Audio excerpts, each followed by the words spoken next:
Vamos ahora. Señor,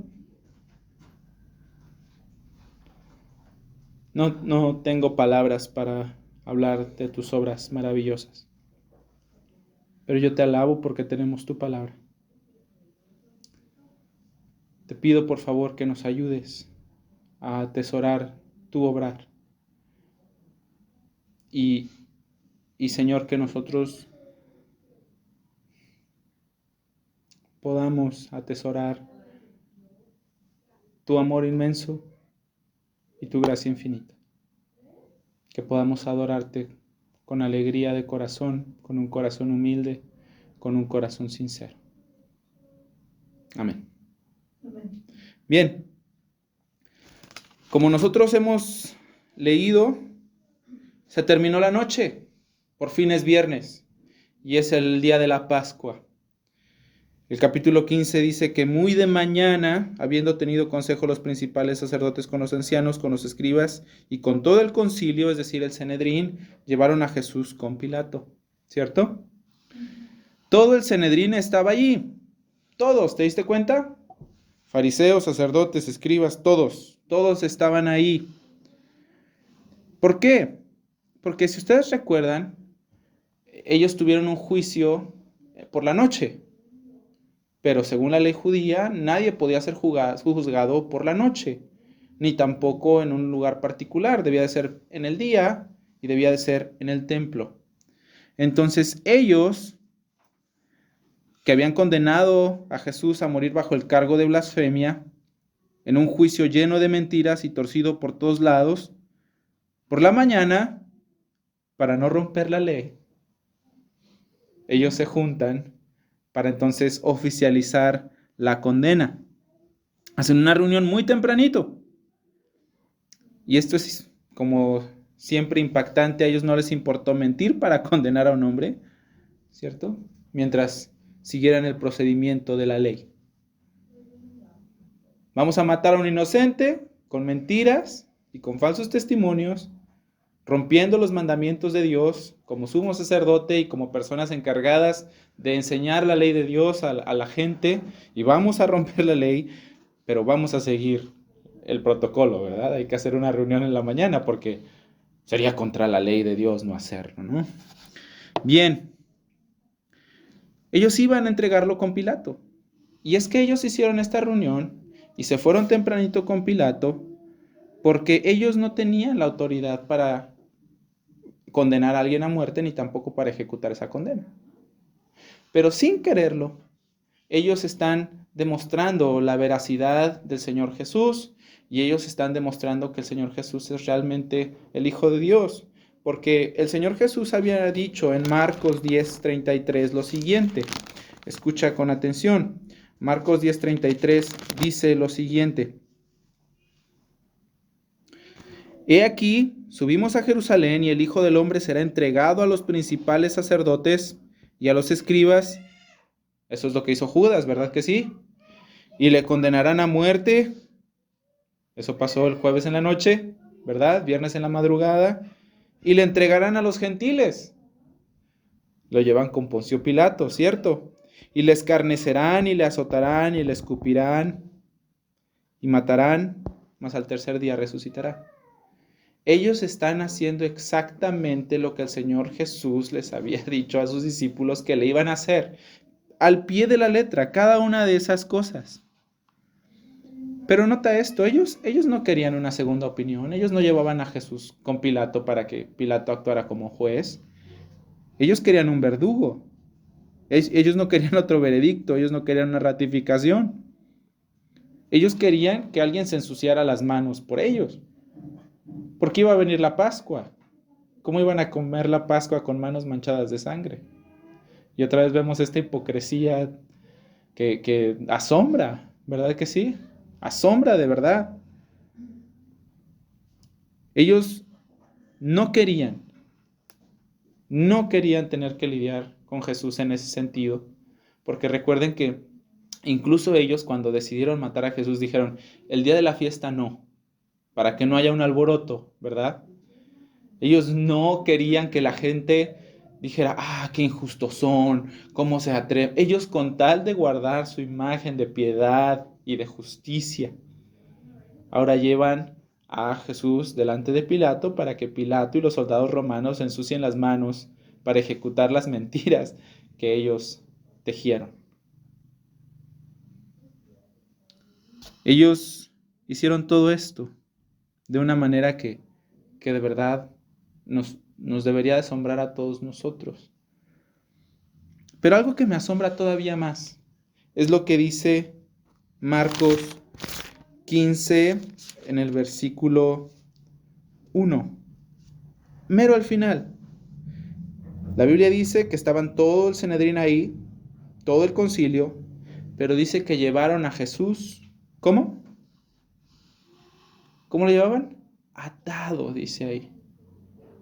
Y esto me asombra, porque aquel que calmó la tormenta solo con su palabra, ¿recuerdas?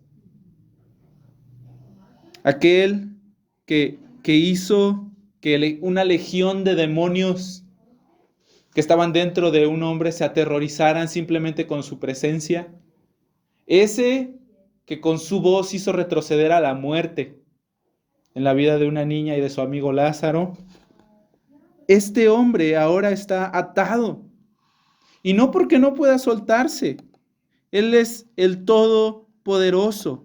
Y si él deseaba, él tenía a su disposición 72,000 ángeles, como lo aprendimos la vez pasada. Él estaba atado por esta razón. Porque él dijo, el Hijo del Hombre vino a dar su vida en rescate por muchos. Aquel cuyo nombre es Dios fuerte, como profetizó el profeta Isaías, se hizo débil y siendo infinito en poder, se dejó llevar por sus criaturas. El justo Hijo de Dios fue condenado en un juicio humano, para que tú y yo no tuviéramos que ser condenados en el juicio de Dios.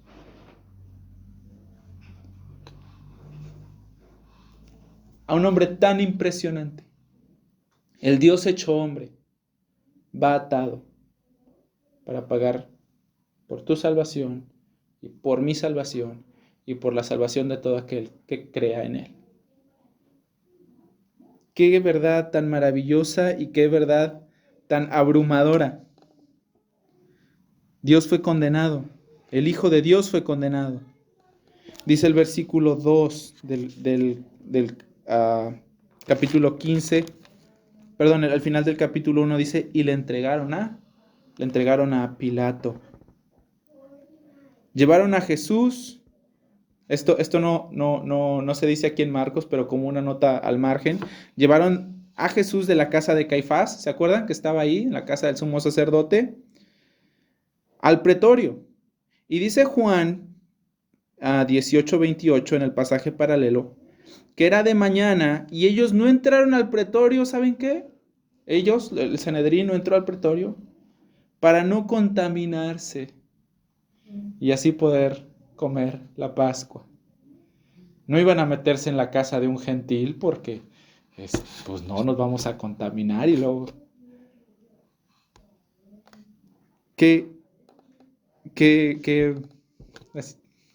Cada vez que pienso en los fariseos me sorprenden un poquito. Y mi oración para todos ustedes, para cada uno de ustedes, hermanos, es que Dios nos libre de ser así.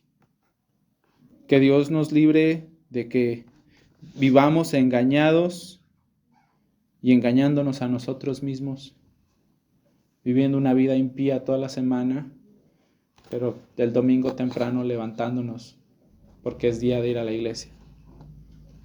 Que nosotros veamos lo que cualquier incrédulo vea, hablemos como cualquier incrédulo habla, que tratemos a los demás como todo el mundo se trata y que el domingo nosotros nos sentemos aquí con apariencia de piedad a escuchar y a decir, sí, amén, Señor Jesús, y tú haces las cosas maravillosas. Que nosotros tengamos esta vida doble, ¿no? en la que nosotros ni amamos a Dios, ni le atesoramos, ni le buscamos,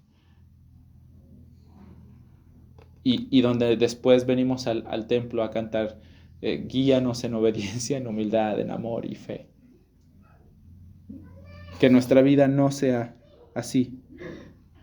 Que nuestra vida no sea una vida en la que Dios no tiene cabida en nada de lo que yo hago, más que en el domingo por la mañana y eso 2 horas.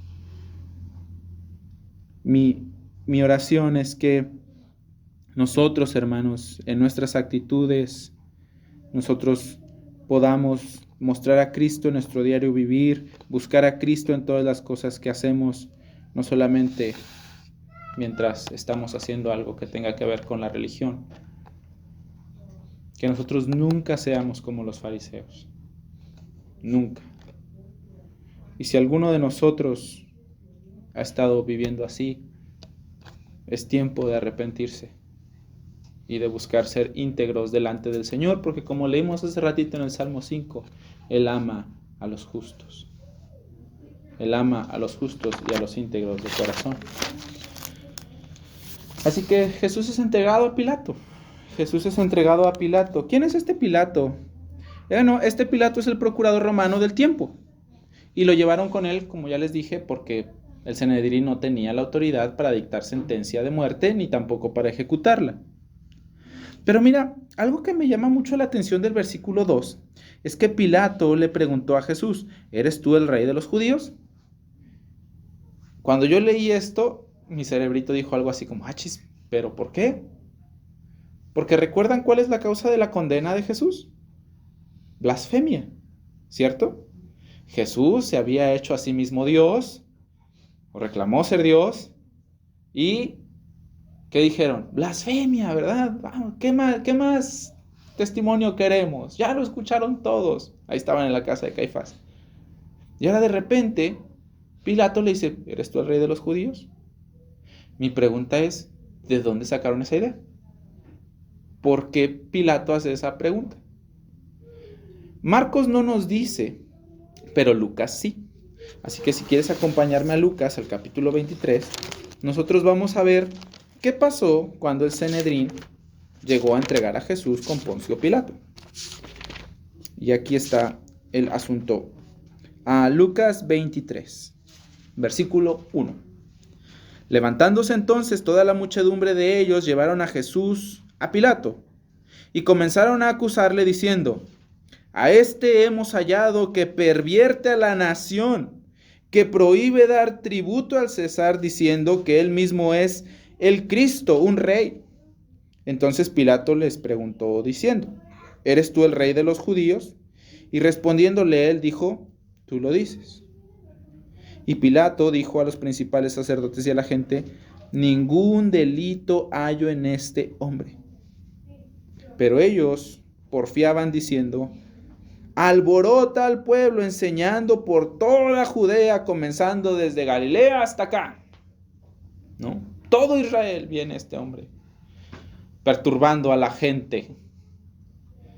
Fíjense qué curioso. Porque cuando el Sanedrín está diciéndole los cargos a Pilato, ellos nunca dicen blasfemia. Ellos lo acusan de 3 cosas. Lo acusan de pervertir a la nación, de prohibir pagar los impuestos y de decir que él mismo es el Cristo, un rey. Bueno, diciendo que él mismo es el Cristo, un rey. Y yo quiero que veas cada una de estas cosas. Pervierte a la nación. Acuérdate que había gente que no quería el gobierno romano ahí. Incluso había gente que quería levantarse en armas y hacer una revolución. Esto es lo que ellos le están acusando a Jesús. Él pervierte a la gente. Mentira. Jesús nunca buscó eso. De hecho, hasta tuvo un discípulo, Simón el Celote, que era de esa gente, los celotes, que querían levantarse contra los romanos y cada vez que podían matar a un romano lo mataban sin piedad. Simón nunca hizo eso, ¿verdad? Y luego dice, prohíbe pagar impuestos. Mentira. ¿Qué había pasado unos días antes en el templo? Cuando le dijeron, ¿debemos de dar impuestos al César, sí o no? ¿Qué dijo el Señor Jesús? Pues denle al César lo que es del César. ¿Verdad que sí? Mentira otra vez. Y luego dice, Él prohíbe pagar impuestos, y esta palabra es importante, diciendo que Él mismo es el Cristo, un rey. O sea, la prohibición de pagar impuestos estaba basada en su autoridad real, era lo que estaban diciendo los judíos, ¿verdad? Él prohíbe pagar impuestos porque dice que es un rey. Pero al mismo tiempo hacen una acusación bastante fuerte, que Él era un rey. Ahora, en Roma no había más reyes que el emperador. Y si alguien llegaba a proclamarse rey, o declaraban a alguien más rey, lo acusaban de traición y lo mataban sin piedad. Eso era lo que hacían los romanos. ¿Qué está haciendo el Sanedrín? Mintiendo otra vez, ¿verdad? Pero afuera de la casa para no contaminarse. Bien, todos estos eran delitos bien graves, pero todos falsos, y ni siquiera eran la razón por la cual el Sanedrín condenó a Jesús en la casa de Caifás. Ese es un buen resumen. Ahora, volvamos a Marcos, por favor. Y ahora ya sabemos por qué Pilato hace esta pregunta, ¿verdad? ¿Eres tú el rey de los judíos? ¿Cómo le responde el Señor Jesús? Ah, tú lo dices. Y esta es una respuesta súper inteligente del Señor Jesús. A mí, yo cada vez que veo a Jesús y veo cómo Él responde a las preguntas difíciles, cae como algo así como que, ay Señor, ayúdame a mí también a ser sabio cuando cosas difíciles vengan. El Señor Jesús no le dijo que no, ¿verdad? Pero tampoco le dijo que sí. Es esa una respuesta así, vacía, vaga, con tal de no parecer culpable. ¿Qué es lo que está haciendo el Señor Jesús? ¿Le está sacando la vuelta a Pilato? Bueno, la verdad es que no. El Señor Jesús simplemente le está diciendo la verdad. Es que sí soy un rey, pero no soy un rey como el que ustedes esperan. No soy un rey político, un rey que viene a hacer lo que todos los reyes hacían, ¿no? Matar gente y derrocar al rey, al reino en turno. O sea, sí soy un rey, pero no soy un rey de este mundo. De hecho, así lo dice el relato paralelo de Juan, que cuando Pilato preguntó esto a Jesús, Jesús respondió así: mi reino no es de este mundo. Porque si mi reino es fuera de este mundo, mis siervos pelearían por mí. Pero sí soy un rey, pero no el rey que tú esperas. Entonces, está ahí el Señor Jesús, no dando evasivas, más bien el Señor está dando una respuesta que no comprometería ni la verdad ni su inocencia. El Señor Jesús nunca comprometió la verdad, nunca. Así que a pesar de los constantes reclamos y acusaciones, permanecía en silencio, como dice ahí. En el versículo 4 y en el versículo 3, los principales sacerdotes, dice la Biblia, que lo acusaban mucho, y él estaba en silencio, y eso me recuerda a lo que dice Isaías 53, que él en silencio, como un cordero llevado al matadero fue. Así que avanzamos nosotros en el versículo 6, viendo que Pilato se maravillaba, y ahora bien, ahí Marcos hace como un cambio de escenario un poquito, porque agrega un detalle que es importante a la historia. Dice, ahora bien, el día de la fiesta le soltaba un preso, cualquiera que pidiesen, y había uno que se llamaba, ¿cómo? Barrabás. Que por cierto, dato curioso, Barrabás significa hijo del padre. Bar, hijo, Abás, como Abba, padre, Abba, Barrabás, hijo del padre. Bueno, está este Barrabás preso con sus compañeros, y estaban presos porque él sí era un revolucionario, había hecho un motín y había matado gente. O sea, Barrabás era un peligro tanto para el gobierno como para la gente de Israel, incluyendo los romanos. Así que ahí está este hombre. Y de hecho, algo que también descubrí esta semana, es que algunos predicadores y estudiosos de la Biblia han pensado que de hecho la cruz de Jesús estaba preparada para Barrabás. ¿Recuerdan que hubo 3 ejecuciones? La de Jesús y la de los 2 ladrones que murieron al lado de él. Según algunos piensan, la tercera cruz era para Barrabás. Pero, como dice el texto, había un día en el que Pilato le soltaba a un preso. Y Barrabás se salvó. Viendo esto, que estaba este indulto de parte del gobernador, dice el versículo 8, que vino la multitud y comenzó a pedir que se hiciese como siempre les había hecho. Suéltanos un preso, Pilato pensó y les dice, bueno, ¿quieren que les suelte al rey de los judíos? Fíjate algo, él no dice, ¿a quién quieren? ¿Verdad que no? Él no les da la opción, él la predispone. ¿Por qué? Respuesta en el versículo 10. Porque conocía que por envidia le habían entregado los principales sacerdotes. Como leímos en Lucas, cuando Pilato interrogó a Jesús, él no encontró ningún delito en él. Ninguno. Por eso la pregunta, ¿quieren que les entregue al rey de los judíos? Pilato pensó que la multitud venía para eso. Pilato sabía que Jesús era inocente y Lucas no es el único lugar donde se nos dice esto. Lucas 23 también se nos da a entender eso en el versículo 10, porque conocía, de Marcos, donde estamos, porque conocía que por envidia le habían entregado a los principales sacerdotes.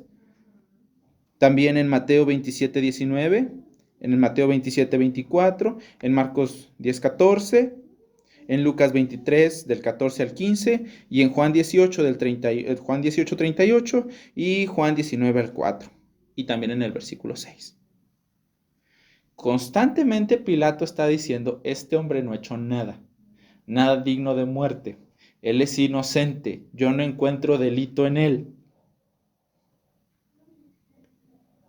Él deja bien claro que él entendía, estaba seguro que Jesús era inocente. Pero mira esto, yo no sé si algo te causó así como cierto, ¿cómo te lo podría decir? Como cierta comezón en la panza. A mí sí me así como que, ¡oh! Fíjate la manera de hablar de Pilato. Escucha las preguntas que él hace en Marcos. Marcos 15:9.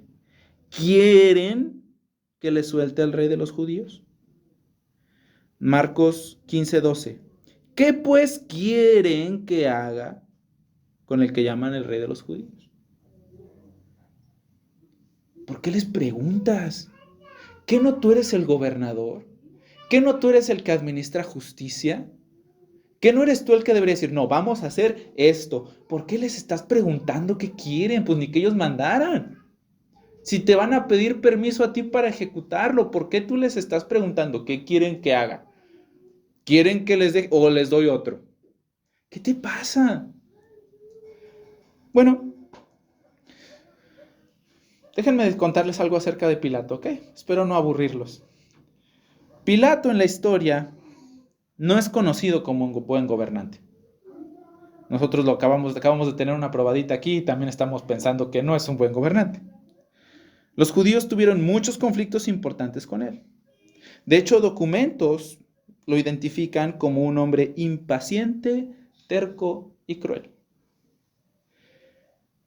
Cuando Pilato gobernó en Judea, él gobernó más o menos 11 años.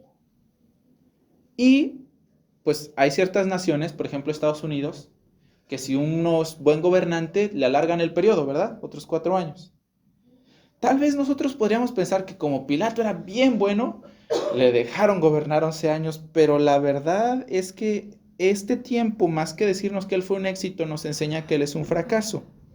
Y esto porque Palestina no era un lugar tan importante en el Imperio Romano. De hecho, era donde mandaban así a los gobernadores, que que empezaban, que eran chafitas. Y si lo hacían bien, entonces los movían a provincias más importantes. Pilato se quedó 11 años ahí atorado. Uh-huh. Cuando él dejó de ser procurador de Palestina, déjenme les comento también que no fue porque lo ascendieran, fue porque lo despidieron. Y lo despidió un emperador que se llama Calígula. En la historia de los emperadores romanos ha habido emperadores muy malos. El primero se llamaba Nerón. Nerón, para darte una idea de qué tan mal gobernador era, quemó su ciudad. Ajá. Y después le echó la culpa a los cristianos. O sea, él quemó Roma. Quemas la capital del imperio. El segundo era Calígula. Y Calígula fue el que despidió a Pilato. O sea, ni a los ojos del segundo gobernante más chafa, tú eras un buen gobernante. Nada más para que se den una idea de cómo era la vida política de Pilato.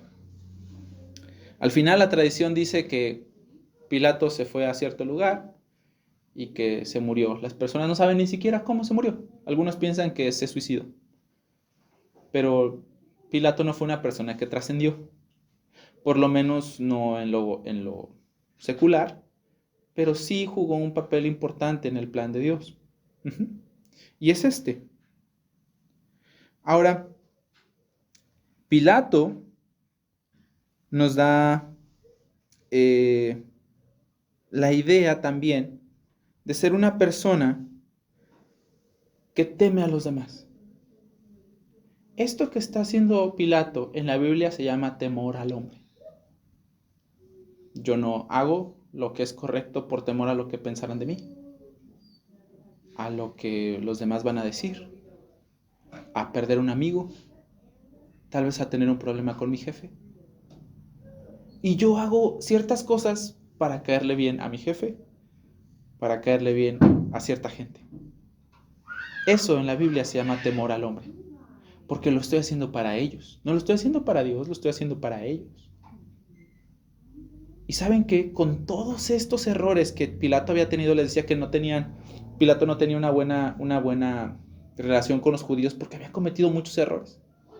Entonces Pilato, para ya no agregarle otro, ¿qué está haciendo? A ver, veo una turba enfurecida aquí, el día de la Pascua, y todos me están gritando, ¡crucifícale! Y otros relatos de los evangelios dicen que cuando presentaron a Jesús y Pilato les dijo, yo no encuentro delito en ese. Si tú no lo crucificas, tú no eres amigo del César. Y que le fueran al emperador a acusar que tú no eras su amigo y que estabas actuando en contra de sus intereses cuando habías tenido un historial tan malo. Ajá. Pilato estaba así como que, no, muchachos, no hagan eso, por favor. Por eso las preguntas de Pilato. Todo esto te lo decía para que pudiéramos entender desde cierta perspectiva por qué les está preguntando. ¿Quieren? ¿Cuál quieren? ¿Cómo lo quieren, muchachos? Él está viendo la manera de aplacar esa turba enfurecida de cualquier modo posible. ¿No sería también de que, por ejemplo, él deslindarse de lo que va a pasar? Pues que no me eche la culpa a mí. Yo por eso dije. Todavía no. Todavía no. Todavía no. Eso lo veremos un poquito más adelante, pero todavía no. Lo que sí podemos entender es que cuando nosotros tememos a los demás, nosotros actuamos cobardemente. Hago lo que sea con tal de salvarme a mí. Uh-huh. Y el temor al hombre, lo único que demuestra es que nosotros les tememos más a lo que la gente pudiera decir de nosotros. A lo que ellos piensen de nosotros lo apreciamos más que lo que Dios pueda llegar a pensar de nosotros. Y eso es muy necio, hermanos. No hay sabiduría en eso, de ningún modo. Pilato entonces sí actuó cobardemente al condenar a un inocente por egoísmo. Mostró un carácter débil al buscar complacer a otros en lugar de hacer lo que era correcto. ¿Verdad que sí? Y si quedaba alguna duda, nosotros podemos leer el versículo 15, que decía: y Pilato, queriendo satisfacer al pueblo, le soltó a Barrabás y entregó a Jesús, después de azotarle para que fuese crucificado. Pilato queriendo satisfacer al pueblo. Ahí está. Y vamos a nuestra última parte, porque ahora nosotros vamos a ver a Jesús yendo para ser crucificado en los versículos del 15 al 20, y con esto terminamos. Dice que en el versículo, 15, que después de azotarle para que fuese crucificado, lo entregó. Dice el versículo 16: entonces los soldados le llevaron dentro del atrio, esto es al pretorio, y convocaron a toda la compañía y le vistieron de púrpura, y poniéndole una corona tejida de espinas, comenzaron luego a saludarle: salve, rey de los judíos, y le golpeaban en la cabeza con una caña, y le escupían, y puestos de rodillas le hacían reverencias. Después de haberle escarnecido, le desnudaron la púrpura y le pusieron sus propios vestidos, y le sacaron para crucificarle. Yo quiero que veas algo más que pasó poquito antes de todo este circo que los romanos hicieron alrededor del Señor Jesús. Y quiero que veas algo que hicieron los judíos y sus gobernantes. Acompáñame por favor a Juan, al capítulo 19, los versículos 14 y 15. Ahora, Marcos está haciendo un resumen muy rápido de todo esto. La verdad es que hay muchos más detalles en los otros evangelios acerca del juicio de Jesús y de cómo y todo lo que pasó la noche del jueves y la madrugada del viernes. Pero Marcos simplemente nos está dando como el comprimido, como un resumen, como lo más importante. Juan 19, 14 y 15. Escucha esto: era la preparación de la Pascua, y como la hora sexta, entonces dijo a los judíos, este es Pilato: he aquí vuestro rey. Pero ellos gritaron: ¡crucifícale! Pilato les dijo: a vuestro rey he de crucificar. Y respondiendo los principales sacerdotes dijeron esto: no tenemos más rey que César.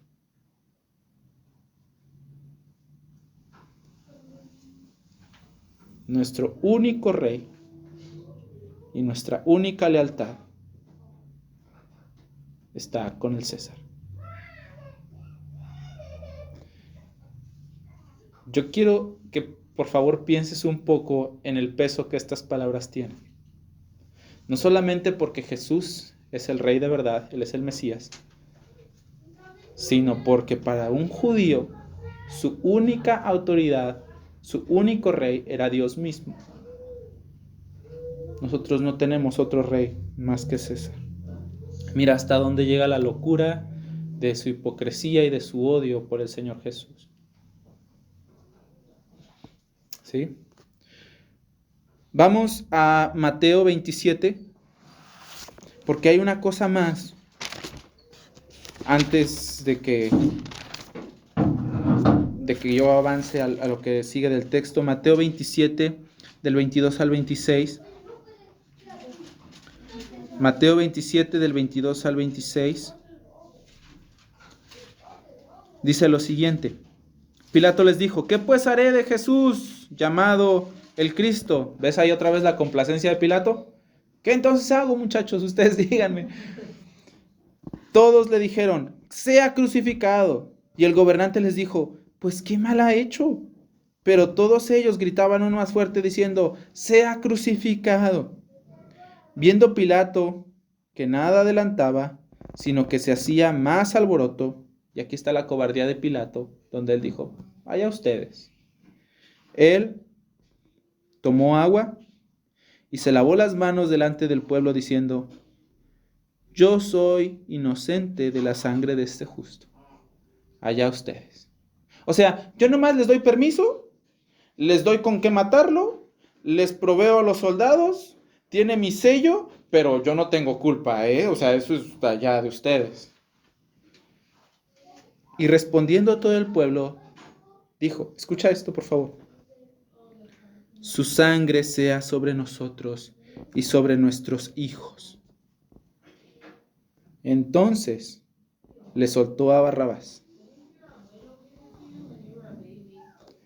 Qué manera de pensar tan, no sé, me quedo sin palabras, tan rara, por decirlo, por falta de palabras mejores. Ellos sabían quién era Jesús. Ellos lo habían visto. ¿Y saben por qué lo odiaban tanto?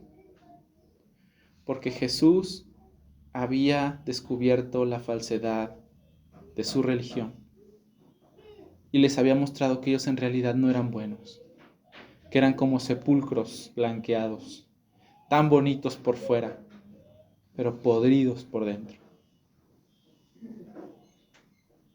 Por eso odiaron a Jesús. Juan lo dice de esta manera, y los hombres amaron más las tinieblas que la luz, porque sus obras eran malas.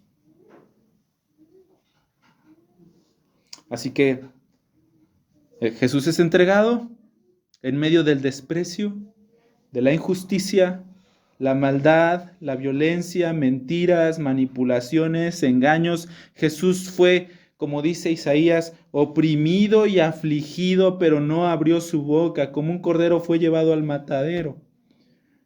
Y como oveja delante de sus trasquiladores, enmudeció y no abrió su boca.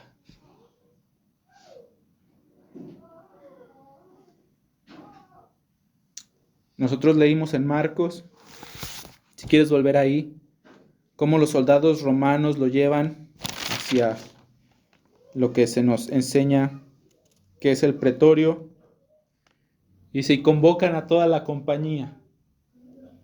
¿Para qué quieren 600 soldados? Ellos van a hacer de Jesús un circo.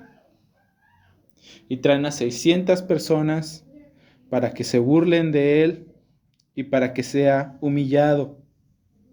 Un espectáculo de burla y abuso. Y luego dice el versículo 17 que le vistieron de púrpura. El púrpura era una tela real. Le pusieron ahí una tela que se parecía poquito al morado.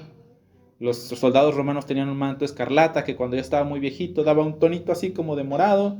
Y le pusieron ese poniéndole una corona de espinas.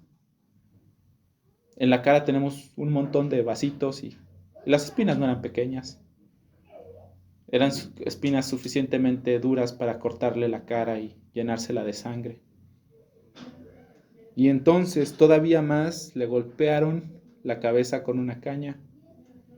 Le decían, salve, rey de los judíos. Vengan a ver al rey. Y le golpeaban en la cabeza con una caña y le escupían. Y puestos de rodillas le hacían reverencias.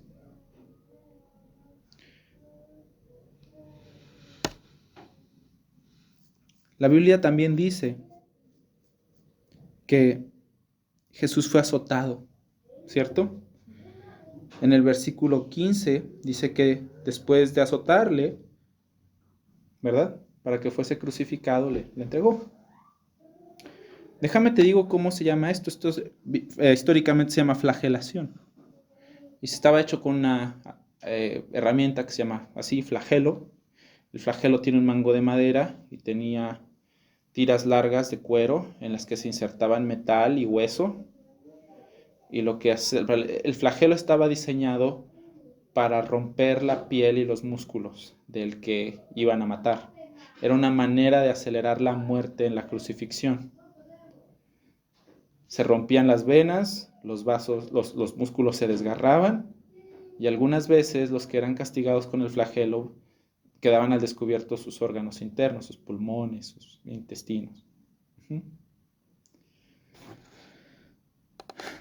La víctima era atada de sus brazos extendidos por encima de la cabeza y las piernas permanecían suspendidas del suelo para que no corriera y no se resistiera.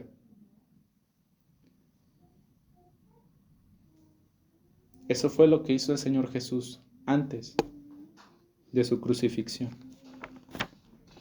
Todo este dolor, humillación y abuso del que sin causa fue objeto. Pero recuerden, hermanos, que no había causa en Él para ser castigados, pero sí había una causa. Él murió por la voluntad de Dios y para su gloria. Él murió para rescatarte a ti y a mí. Y después la Biblia dice, y le sacaron, en lo último del versículo 20, y le sacaron para crucificarle. Le sacaron implica que él no salió. No podía salir solo. Estaba tan cansado, tan herido, tan lastimado. No había dormido toda la noche. La presión emocional de escuchar todas estas mentiras, estas acusaciones, estas burlas, soportar el descaro y la burla de los soldados romanos, los golpes, tuvieron que sacarlo. Los evangelios, hermanos, también relatan que los romanos todavía hicieron desfilar a Jesús delante del Sanedrín en la condición en la que él estaba. Y Pilato, en un último intento de salvarlo, no. Los judíos todavía decían crucifícale a pesar de. Para mí es increíble que esto sucediera en la Pascua, cuando los judíos celebraban la misericordia y la bondad de Dios hacia ellos, cuando no los mató, cuando merecían morir. Y ahora ellos están matando a su hijo. Pero Dios, hermanos, ¿saben qué?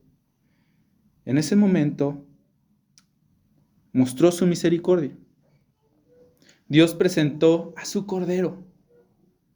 Me encanta que el texto, uno de los textos que leíamos decía, era hora de preparar la Pascua. ¿Y sabes qué? Dios estaba preparando a su Cordero. Dios presentó a su Cordero. Esa sería una Pascua como ninguna otra. La mejor de todas las Pascuas. En su humillación y su dolor, Jesús tomaría hasta la última gota de la ira de Dios. El Rey de todos sufriría hasta lo sumo y lo haría en sumisión. El indescriptible dolor del castigo por el pecado recaería sobre él y Dios descargaría toda su furia en él por el pecado del mundo. Y eso traería gracia como ninguna otra gracia, como nunca se ha visto, hermanos, y como nunca se verá jamás otra vez. Cristo demostró gracia y dio su vida a tu favor y a mi favor. Y por su muerte Él pagó el rescate para todo aquel que se arrepiente de su pecado y cree que Jesús vino a salvarlo. No importa quién sea. Para mí, el pasaje más impactante de este texto, ¿sabes cuál fue? El que está en el versículo 15.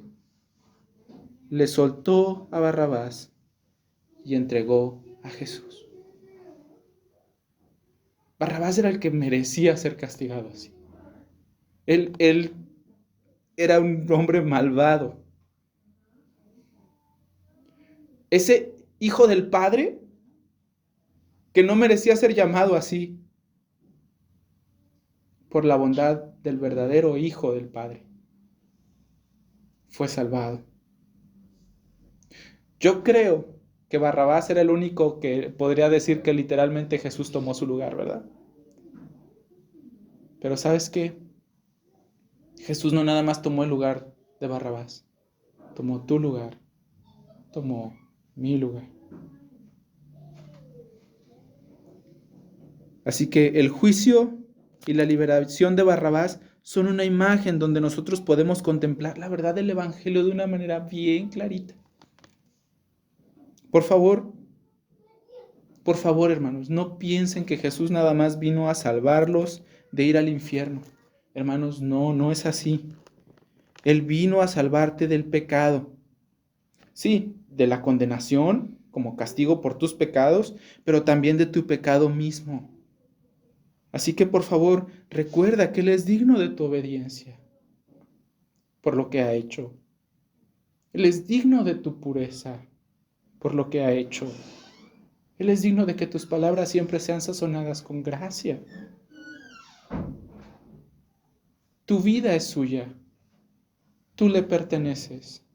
La palabra de Dios dice que Él murió por todos, para que los que viven ya no vivan para sí, sino para aquel que murió y resucitó por ellos.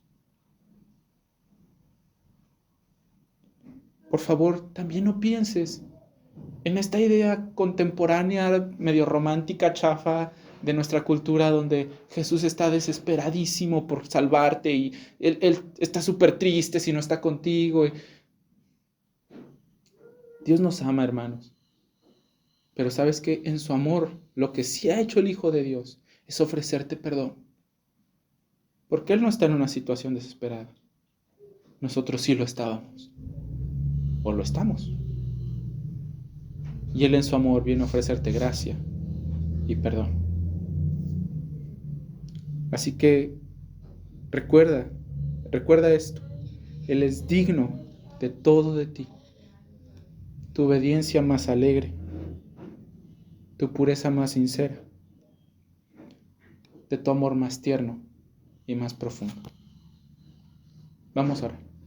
Padre, agradecemos por la vida del Señor Jesús. Amamos al Señor Jesús.